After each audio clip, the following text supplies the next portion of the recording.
Welcome to the Big Bets on Campus. This is the weekend warm-up presented by DraftKings. I'm Mike Calabrese, joined by my Action Network co-host Duck. Every Friday, we're coming to you live here to make final additions to our card. Now that we have college hoops every night of the week, we're going to have lots to get into. We're going to have a new fast break segment where we'll give you 10 plays for Friday and Saturday near the end of this episode. We're also going to look at the college football playoff, our reactions to the semifinal that was last night out in the desert, look ahead to this Peach Bowl between Oregon and Indiana, and help you get ahead of things with reports on market movement, injuries, everything that you need to make sure you're dealing with the best information possible. We're also going to take questions from you along the way. So if you're here on YouTube, you can fire those questions right in the chat. We'll try to get to as many as we can in about the next 45 minutes. You can also submit your questions over on X if you tag Duck or myself or the Action Network Discord.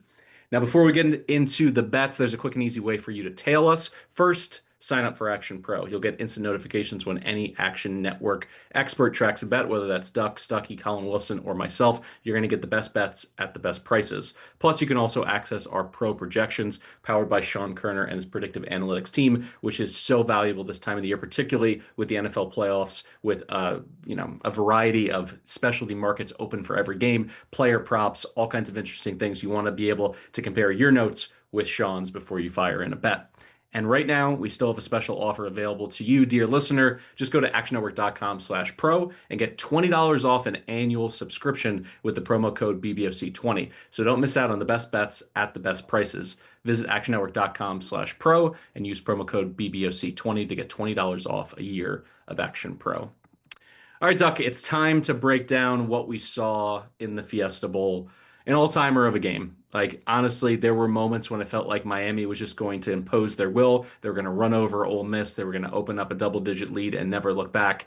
But they dropped 4 interceptions, and they had some curious play calling and so many penalties. Like, if they had lost that game, the story of it would have been the picks, and it would have been the offensive line. So many false starts, issues, in terms of some of their play calling, the flea flicker, like just getting way too cute.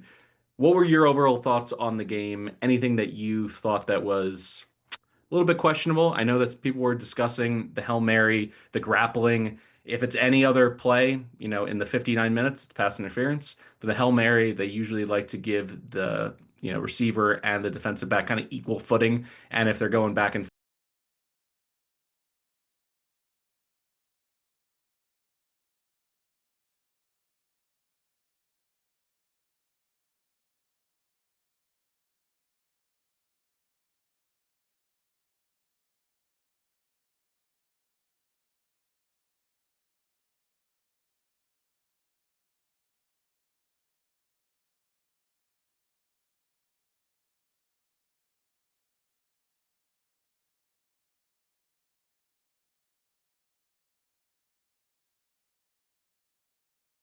Flow perspective that I kind of had seen coming. I didn't think that any one of us thought that either one of these teams was really going to run away, even though Miami had some time and some chances to do that. They just could never really stick in that score than to create Ole Miss playing with some desperation. And I thought Ole Miss's defense played really well in the second half. We kind of thought maybe that unit was going to flounder, and it really took until the very, very late stages of the fourth quarter for Miami to really feel good about where they were at. But even so, I mean, Chambliss did so many great things. I thought that this front was going to create so much more havoc and so many more problems for him. And they just had the one tackle for loss. I think it was one sack, but I would have expected it to be a little bit more disruption up front for Miami's defensive front seven. And we really just did not see that offensive line overwhelmed, which really procured a little bit more scoring than I had anticipated. I was kind of on the wrong side of it due to the big plays and some of the dropped potential turnovers for Miami. So at the end of the day, it was a great game. It was must-see television. I thought that Miami did really well on that last drive to get down there, and then hey, Beck made a play and got to the end zone, and the rest is history. So I think it'll be a fun game in the national championship, regardless of who plays Miami, and it'll be fun to see if the Hurricanes can cap off this run by winning the national championship in their home stadium. So kind of a fun narrative there. Uh, Overall, I think Miami probably played about a B minus effort. They were undisciplined. They were sloppy. They had a lot of penalties. They had a lot of procedural things before the snap that should easily be clean. Shouldn't really happen at this point in the season. But I was also impressed with Ole Miss. I thought there was a chance again that the game could have slipped, and it just never happened. And Ole Miss really counterpunched well, I thought. So nothing to be ashamed of for those guys. One thing I did want to shout out, if people heard Saban in the pregame, he kind of talked about how narrow the splits were for Miami in terms of their offensive line because Ole Miss likes to do a lot of stunting. That's how they create pressure with 4 and 5 rushers. And it made it very difficult. And you saw that in so many key moments, not just the scrambling touchdown that ended up being the deciding score from Beck, but also just having multiple opportunities to pat the ball, to scan the field, to go through his progressions fully, all the way down to the fourth and fifth option. I mean, obviously, it sparked that long touchdown throw to Marion. That was kind of my takeaway with the offensive line, the trench warfare kind of discussion. We assumed it was going to be the D line that was going to win the day. I thought it was Miami's offensive line. I think that bodes really well for them in the next round. Speaking of the next rounds, the hypothetical lines are out. Right now, it looks like the market's kind of coalescing around Indiana laying 5.5 against the Canes in a hypothetical matchup with a total sitting at 44.5. I think that may be a little bit low. And then if it was an Oregon Miami matchup, the Ducks as a 3.5 point favorite with a total of 46. Either of those spark your interest, or do you want to kind of keep your powder dry and wait to see the availability reports, see if any players are injured and sitting out this national title game down in Miami? If it's Oregon, I would take 3.5 with Miami. Anything over a field goal, I'd be back in the Canes. And if it's Indiana, I'm going to look under 44.5. Just seems like it seems low, but then when you look at the pace, when you look at Indiana's defense would not be caught out of position. Indiana would have that buttoned up. You wouldn't see the explosivity in the pass game from Miami against Indiana that we saw with Ole Miss. And I think Indiana's defensive line would get home and would create some of those plays that thwart and stall drives. I think we would see a sack at midfield to bump someone out of field goal position, or you wouldn't see that 3rd down and 8 converted, and instead of a long play into the red zone, you're getting a punt. I think we would see some more of that. So I would look under, if it's Indiana and Miami, under 44.5 is where I'd go. All right, let's look at this other national semifinal in Atlanta in the Peach Bowl between the Ducks and the Hoosiers. Indiana pegged at about 3.5, laying on, at this point everywhere out in the market. Total at 48.5. 66% of the bets and 64% of the money are on IU, laying the 3.5. 68% of the bets and 65% of the money is currently on the over of 48.5. Davison ruled out for the Ducks, which leaves them with Whittington and Hill Jr. What's interesting, though, Whittington has popped up on the availability report with a questionable tag. We don't know if that's an injury or an illness. If they're down just to Hill, this is something that I talked about on the BBOC, preview with Stuckey and Colin and yourself, Duck. This is a team that needs balance to get the best out of Dante Moore. If it's just the Dante Moore show, I think IU is going to eat him up. So if they're down to one veteran, a freshman running back, he's got a lot of pop, but he's not been a workhorse back by any stretch throughout this year. How concerned are you with the Oregon backfield, and how much of an impact do you think it'll have on this one? Well, I think it could affect the play calling slightly. And I think if you have to rotate some depth pieces in there and you don't have a guy like Jordan Davison who has rushed for 15 touchdowns this season, he was a guy that just had a nose for the end zone and he could make plays when you really needed it. So now you're going to be trusting another body in there who doesn't have as much reps. Maybe he doesn't have as much comfortability or exact just kind of know what to do in pass protection situations. So I think yeah, it could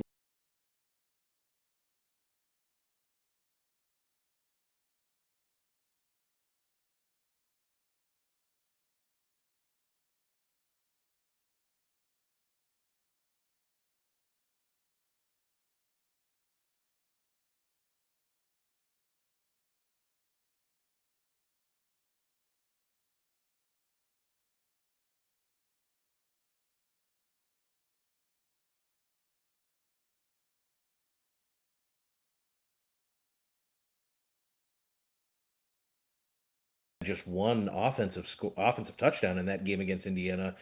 And I don't know that, I mean, the special teams or the defensive touchdowns could always happen, but I don't know if you can cap assuming that's going to happen. So I think if we avoid that and if we avoid some of the fluky stuff that we saw in the last 7 minutes of last night's game, I think this is an under 48.5. And I think it starts slow. I think we've seen Indiana so buttoned up and so well prepared. These last two games specifically, when they've played Ohio State and Alabama, two of just not the best teams in college football, but two of the stronger top 10 teams. And Indiana just made mincemeat out of both those offensive lines, and they made Ohio State's offensive line look like chumps that nobody else was able to do against Ohio State really all season until they played Miami. And yeah, I think this one will be more of a defensive battle. So we saw some steam on the over. I don't know if I agree with that necessarily. I still lean under here at the current. I'm hoping that it steams up to 49. I think that's my price point to jump in on the under. We've talked about injuries on the Oregon side. Obviously, Stephen Daly out for IU, but they were still able to generate pressure on 40% of Alabama dropbacks. So it's clear that it's a little bit more scheme, not necessarily predicated. Miami, when they talk about Bain Jr., he would be a massive loss. And Daly had an incredible season, double-digit tackle for losses for Signetti and the staff. But at least one sample size against Alabama, they had no problem heating up, the opposing passers. So let's hop right into it. What is your thoughts on this game? Do you have an official play? Yeah, I mean, I took first half under long ago, and then the total had ticked down, so it wasn't available, but it's still available now. So you can go find under 24 or 24 and a half at current, or you can wait and see how high this total steams up here. But I do have a play logged in the action app for under 24 and a half first half. I think we're good there. And I might look Indiana live. If this were to be a spot where Oregon forces a punt or flips the field early and they get a short field and they go up 3-0, I'm going to look Indiana live to try to get a little bit better price on the Hoosiers, who I ultimately think will win this game. Yeah, I'm on Indiana. I think this is going to be a potentially lower scoring game, so I have no interest in laying the points. But I'm going to go with the Hoosiers minus 170, minus 180, somewhere in that area.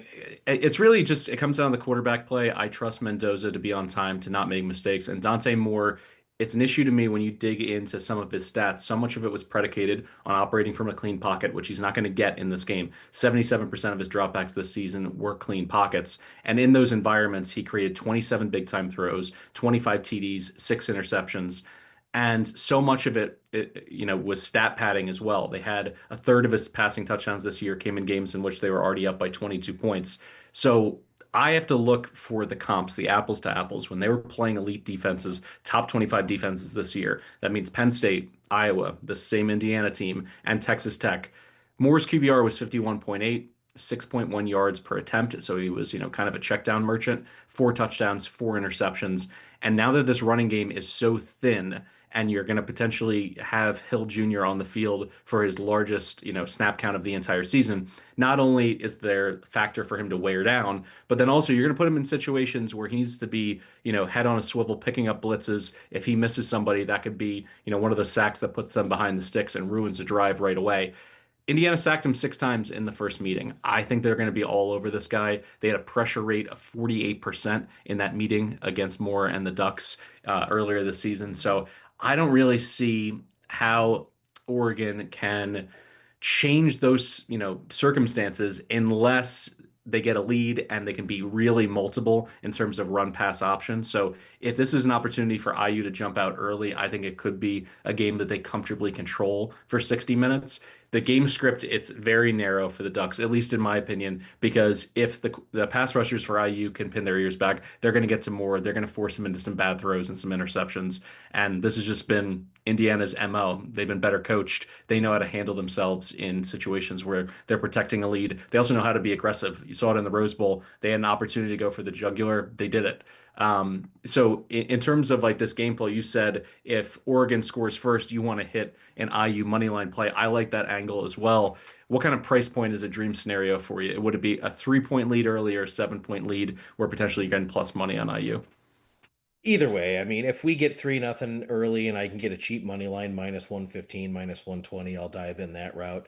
If we get the 7-0 deficit, then I'll look at whatever the plus signs, probably plus 135 or so. I look at Oregon and they benefited from a lot of short fields in their last game against Texas Tech. It looked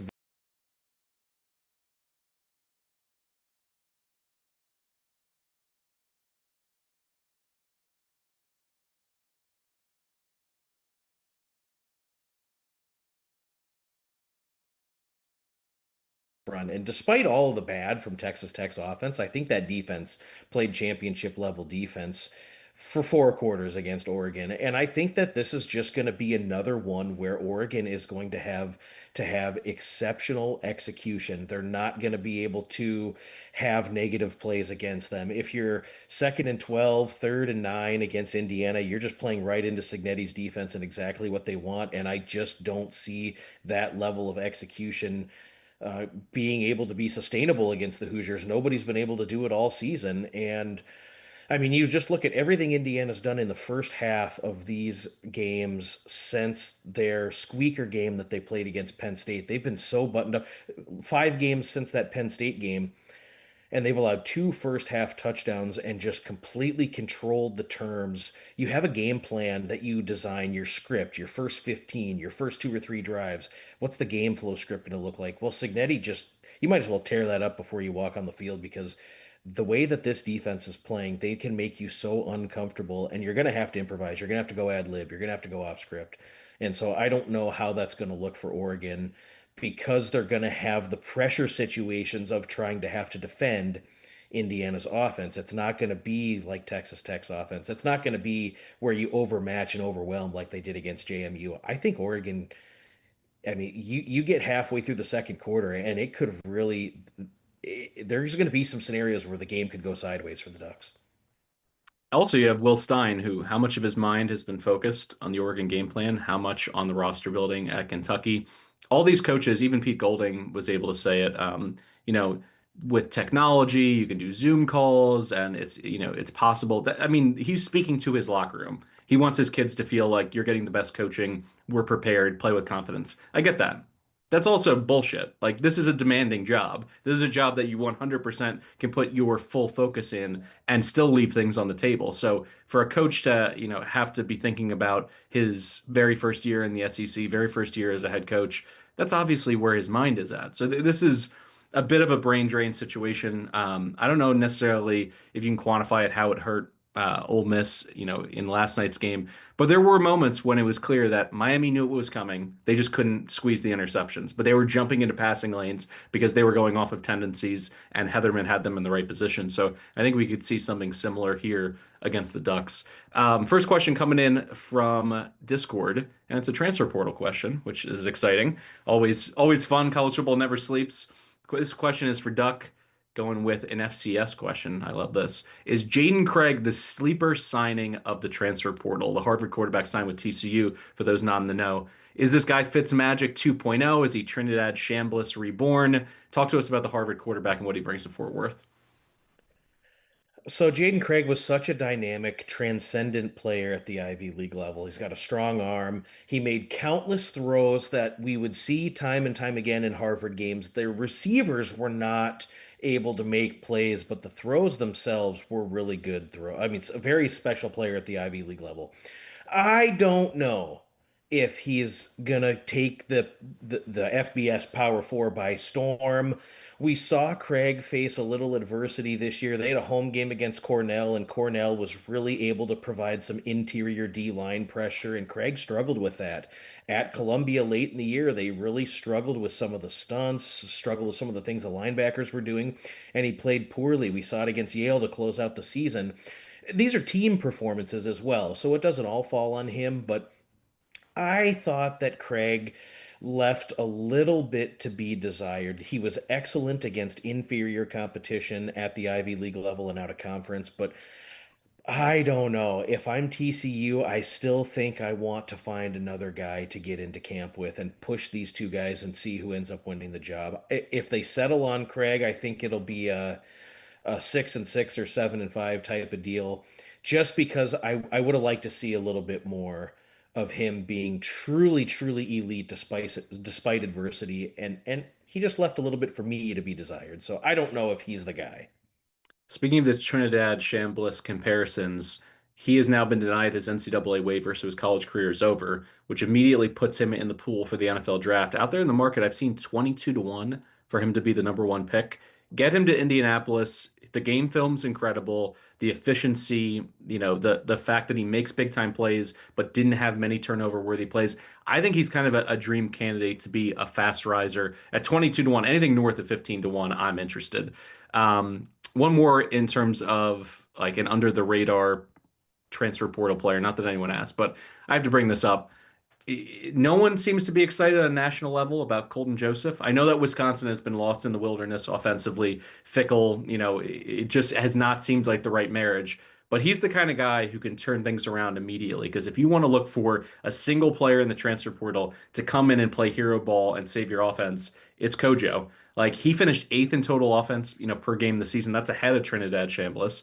It was only him and Byron Brown in terms of quarterbacks who threw for over 2,500 yards and rushed for 1,000 this season. And when you looked at him playing up, he played this Indiana team. He played great. He had 179 rushing yards against Signetti in this defense, two rushing scores. They lose 27-14 in one of the better performances of the entire season by a G5 team playing up and covering against an absolute juggernaut. They whipped Virginia Tech by 19 points. He had 340 total yards and three TDs there. I think this kid has gotten better and better. And when you look at him, he has the physicality and the build to handle the pounding if he wants to continue to be.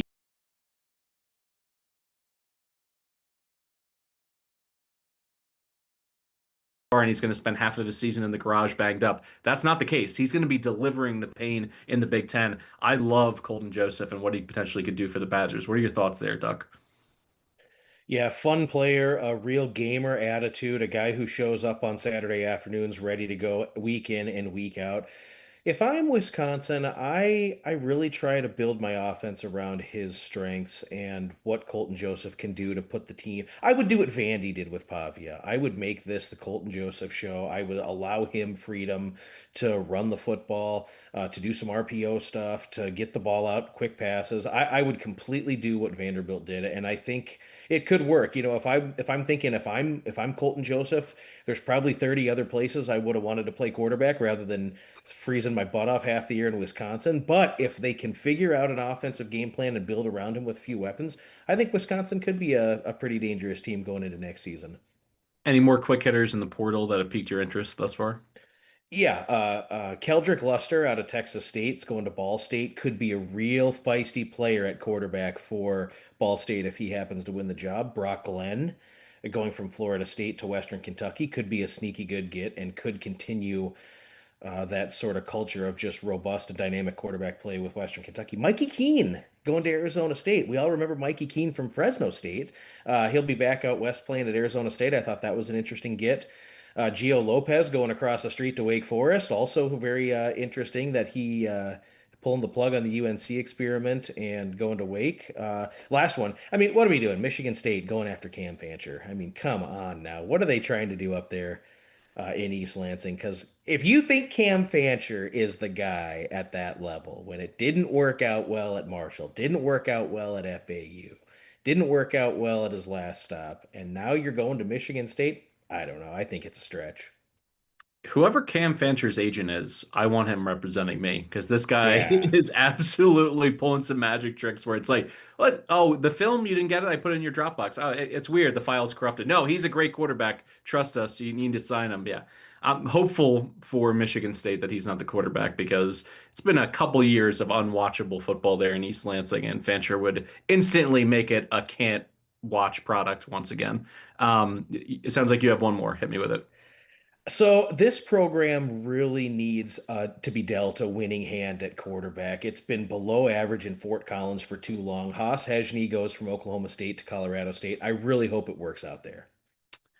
All right, it's time to check out the Parlay Express account if you haven't already in the free award-winning Action Network app where we'll be posting all of our plays. They bundle them together. They have long shot parlays, they have futures, they have just interesting things to, make a Friday night actionable for you, whether it's putting together college hoops bets, putting together a same game parlay from the college football semifinal there in Atlanta. So you're going to want to go ahead and follow the Parlay Express account in the Action Network app. You can also find the quick slip link in the podcast and video description for bets that we're adding along the way. Speaking of, let's get into some of the bets that we're adding here. This is our new segment. We're going to bring it to you every single Friday, all the way through the end of March Madness. This is our fast break. We're going to go 10 picks, five each. Try to give them to you in 30 or 40 seconds. We also have room for more of your questions, so feel free to hit us up with those along the way. Start in the MAC for me in terms of a college basketball total, Duck.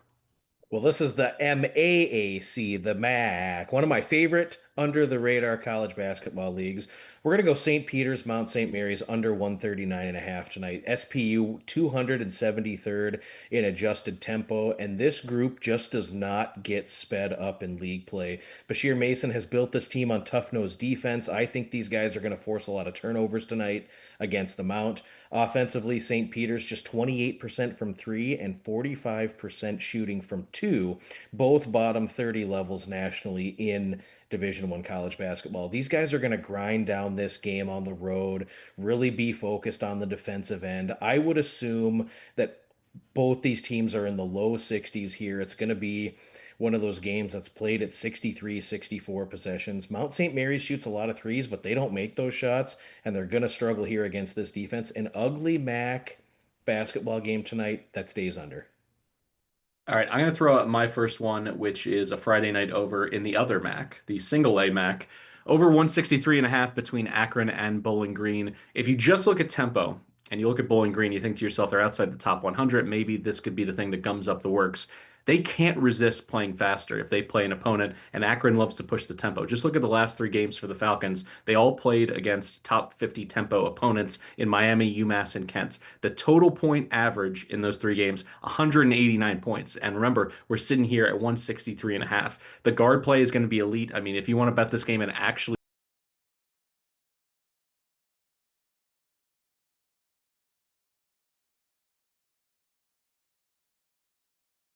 their team. Johnson is averaging over 20 and 5. There's only three players in the entire country who can say they average over 20 points per game and five dimes. That's Cruz Davis from Hofstra and then Philon Jr. from Alabama. And then when you look at Campbell, he can score from anywhere on the floor. He just went berserk for 47 points against UMass in a game that he took 27 foul shots. So I love when the clock is stopped and you're getting points added to that total.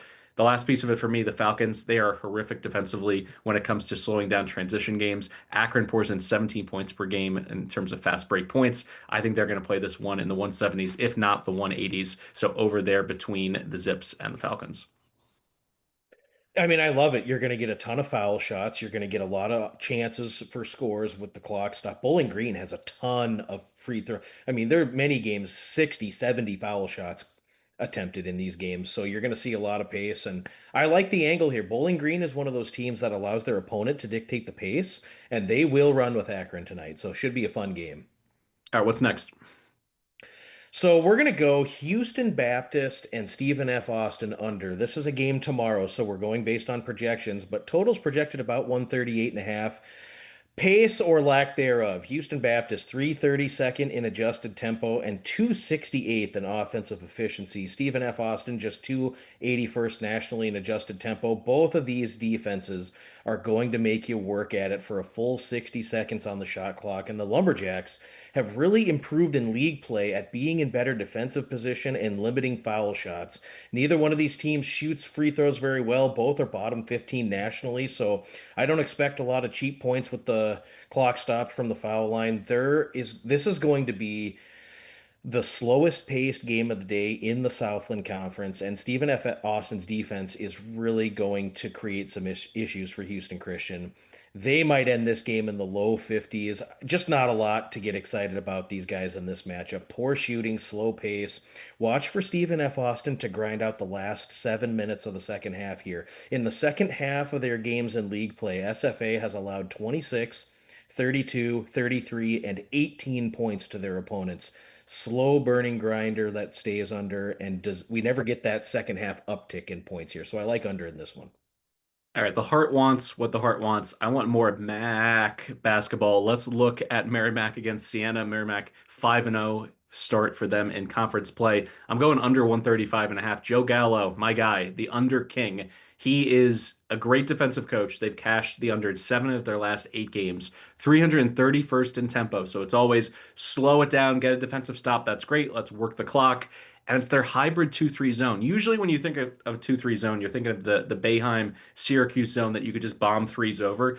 They play this hybrid 2-3 zone where almost always three or four of their guys are extended beyond the foul line. So they are trying to defend the 3-point arc, and they're very good in transition defense, not giving up 3-point attempts. That has translated to them allowing just 5.6 made triples per game, which is 10th in the entire country. So a slow game against Siena, fewer threes, and Siena, I think, should dominate them on the offensive and defensive glass. So there's going to be fewer second opportunities for Merrimack to be able to cash in points in the half court, as long as Siena doesn't go absolutely bonkers on the offensive glass and get a lot of bunnies right at the rim. I think this game is going to go be played really in the 120s. So 135 and a half, I think, was interesting because this is the under team in the MAC, and it seems like the market should have been adjusting in the opposite direction. I actually got it at minus 108. Make sure to shop around for the best number. What are your thoughts on that one, Duck? I mean, you're just going to get slow paced, but I don't think we're going to have the pace there. This could be 62, 63 possessions. You look at Merrimack, who does not shoot the ball very well anywhere on the floor. And Gallo has just had this propensity in league games to really make second half adjustments and create problems for their opponents in the second half. Normally in college basketball games, you'll get that split where the first half total is 7 or 8 points shorter than what you would normally expect if you divide the full game total by two, and then you see a second half uptick. But Merrimack doesn't see a lot of second half uptick in their games, as you really see the scoring trend downward because of the second half adjustments that are made by Gallo once they get in the locker room after half. So I think we'll see that, and I think that going to a zone will and playing that against Siena will really serve them well. So I don't think Siena can shoot over the top of that. So if you can keep Siena out of the paint and keep the paint touches low, I think this is one where you should be in good position. All right, a new natural rivalry in Conference USA, which is the most airplane conference of all the mid majors. Delaware La Tech. So talk me through this one. Well, La Tech just absolutely cannot shoot the ball well. Almost dead last in the country in 3-point percentage and foul shooting percentage. They just do not have a solid, true guy to run the point. They don't have an assist guy. They play slow. It's really bad offensively, but Louisiana Tech does play really hard on the defensive end. Delaware, with a similar profile, there's not a real abundance of efficiency offensively, and the Blue Hens do turn the ball over a ton. I don't see either one of these teams getting to the line often, and really Delaware's offensive rebounding or lack thereof has been a real problem for the Blue Hens in games this season. I think this is going to be a slow burning grind, ugly game, no pace, no second chance opportunities. We're going to have very little finishing at the rim. They're going to be missed mid-range jumpers. Louisiana Tech will show up hard and play good defensive basketball like they've done most of the season, but offensively, this team is a mess. They have failed to score more than 61 points in four of their last five games against Division One opponents. I think this is first 1 to 60 wins. So in a game that may not see 60 possessions and a total projected at about 126 and a half, I'm going under. All right, I'm going to balance out our total master, which is Duck. Every single thing is tempo related, as it, over unders, which is great.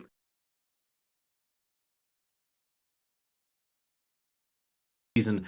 But just in case you're interested into some sides, I have three here to give out before we close the show. Holy War, there in Utah. BYU laying 12 against the Utes in Salt Lake City. I want in on this BYU heater straight away. 4-2 against the spread in their last six. In that stretch, averaging 96 points per game. They're the only team in the country that has three players averaging over 17 points a game. You got Wright the third, you got Saunders and Debanza. Debanza, by the way, I think has finally flipped the switch. He was always a likely candidate to be the number one pick in this summer's NBA draft, but he's absolutely playing that way. And when you look at what they do offensively, they can kill you in transition, 17 points per game, elite spacing, elite shooting. And Wright, I think, is finally figuring out the exact right amount of time for him to be handling the ball, his usage, for him to take over a little bit when he's deferring to Saunders and to Debanza. So it's at this point, everyone is playing efficient basketball. And because of that, I think Utah is in a really bad spot here. If it's anything shy of, I would say, 14 points, I'm going to go ahead and lay it because Utah is trending in the opposite direction. Four straight losses to Power Four teams by an average of 13 points per game. I think they're going to get pulled to the deep end of the pool, and they do not have the offensive weaponry to keep up with this BYU team that, when you look at system and you look at personnel, it's maybe the best marriage in all of college basketball. Yeah, I think Utah benefited early on from a little bit of a weaker schedule, but as they've gotten into league play, we've seen this team just mismanage the second half of games, and they just don't have enough firepower to keep up with BYU. I think that's a really, despite it being the Holy War, despite it being on the road, I think BYU is clearly a class above Utah, who's still another year away from being a serious player in the Big 12. I'm going to give one quick pick here. It's Louisville laying a huge number against Boston College at home. This is a welcome back Mikel Brown Jr. opportunity. It seems as though he is trending towards it. He's either going to make his return in this game or next week. At least reading the tea leaves, I think that he's on the floor here. But you look at BC and you look at some of their losses, and you may think to yourself, oh, they're keeping things close. 12-point loss to Georgia Tech, 8-point loss to NC State, and overtime loss to LSU. But Louisville has the firepower to just kill teams. And with Mikel Brown Jr. back in it, coming off of 2 losses, this is an opportunity for them to get a neck crack game. I think they're going to absolutely blitz this BC team. A first half play laying, 14 or 15 points, I don't think is an awful look either. If you want like a true comp, a team in Boston College neighborhood in terms of KenPom, that was Montana. Louisville beat that team by 40 points. So at least from a Montana perspective, at least I know what they're getting from their point guard.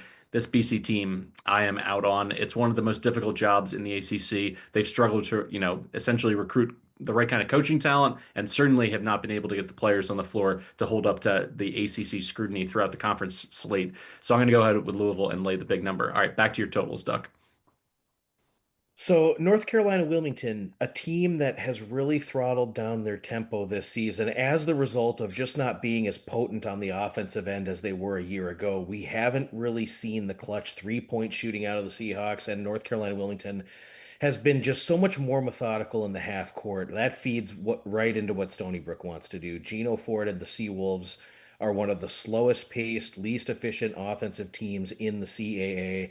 And we saw it last night against Drexel when they lost 56 to 37 in a game that saw 57 total possessions. That's the style that we're going to see here in this one. We're going to see slow pace, we're going to see poor shooting.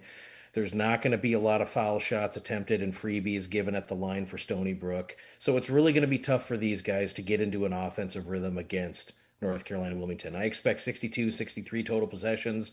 And I still wonder how good this UNCW team really is. Their best win was against Navy in an MTE event that they hosted. But really, an untested road team. I could see them struggling to shoot the basketball here in this situation. And it's really a quick turnaround after having played a wild game with Northeastern less than 48 hours before tip off here. I think North Carolina Wilmington will pull away in the second half, but I think they start slow. I think Stony Brook starts slow and remains slow on offense. With a projected total of 137 and a half, we are going in on the under here. Let's talk another projected total, 148.5 in the Big 12 between Houston and Baylor. 3 straight unders have cashed for Houston, 2 straight for Baylor. They clearly have the offensive weaponry. You can look at, the freshman for Baylor. You can look at, the freshman point guard for Houston. Kingston Flemings has been a flamethrower at times this year. But we also know it's a Kelvin Sampson game. There could be a 2 or 3 minute stretch where no one scores at all. So 148.5, I think, seems a little rich. You're on the under here. Absolutely, yeah. Baylor has slowed their tempo since entering league play. We look at their most recent 2 conference games, which have played to 69 and 64 possessions. And I would anticipate Baylor to struggle here against this Kelvin Sampson defense. Houston was able to stifle Baylor twice last year in games that ended 141 and 126. I absolutely trust this Houston defense to go on the road. I expect the pace to shrivel up in the second half. And consequently, Houston has not played their best offensive basketball this season. They've struggled at times to shoot the ball, even wide open shots. They don't knock them down. And I do not think that this is the environment to try to figure that out and find that. So I don't think we'll see a ton of real solidly executed sets to get players open beyond the 3-point line. So we're going to see Flemings do a lot of creating himself, which will be fun to watch. I think this total ends in the 130s. I think we're going to see 70 to 69 or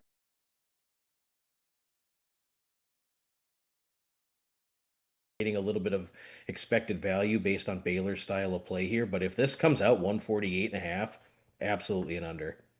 All right, this last one I'm going to need your feedback on, Duck, because I know that you enjoy yourself some Hawaii basketball. This is arguably one of the best Hawaii teams of the last 20 years. but I like UC Irvine, particularly if the projection is correct, and I'm getting 5.5 points here with the Anteaters. I can make the argument that they're the best team in this conference. They're all the way up to 40th in Ken Palm defense, and Hawaii's going to make this a half-court grinder. They are clearly excellent on defense as well. But I like the Anteaters bigs. When you look at Evans and Carrington and Chol, I think they're going to be able to compete with an imposing Rainbow Warrior front. You got Johnson, you got Ruliadef, Nemisha. Like they have some real rarity in terms of low major basketball where they have two and three bigs that they can rotate, and not only do they have the ability to score in the half court, but when you have those three bigs who are all gifted defensively, that's 15 fouls to be able to play with. So it's not as dependent, on the whistle that some of these other low majors where they maybe have one, maybe two bigs that they really trust in crunch situations.